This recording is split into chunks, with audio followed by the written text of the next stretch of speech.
ફરી દિલના દુશ્મને એક યુવકનો જીવ લઈ લીધો।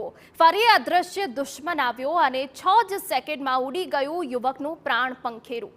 ઘટના સુરતની છે, જ્યાં ડુમ્મસ રોડ પર આવેલા રિસોર્ટમાં કામ કરતો યુવક અચાનક કપડાં ધોતા ધોતા ઢળી પડ્યો અને મોતને ભેટ્યું। આ સમગ્ર ઘટના સીસીટીવીમાં કેદ થઈ છે। માત્ર 6 સેકન્ડમાં યુવકનું પ્રાણ પંખેરું ઉડ્યાના સીસીટીવી જોવા મળ્યા। મૃતક 35 વર્ષીય વિકાસ સતીશ મેથની રેમ્બો રિસોર્ટમાં રહેતો હતો। રિસોર્ટમાં સાફ સફાઈ સહિતની કામગીરી કરતો હતો। 10 દિવસ પહેલા જ વિકાસ રોજગારી માટે સુરત આવ્યો હતો। વિકાસ રિસોર્ટમાં પોતાના કપડાં ધોઈ રહ્યો હતો અને કપડાં ધોતા ધોતા ઢળી પડ્યો, જેથી સાથી કામદારો દોડી આવ્યા। જો કે હોસ્પિટલ પહોંચે તે પહેલા તેનું મોત થઈ ગયું હતું। વિકાસનું મોત હાર્ટ એટેકના કારણે થયું હોવાની શક્યતાઓ છે।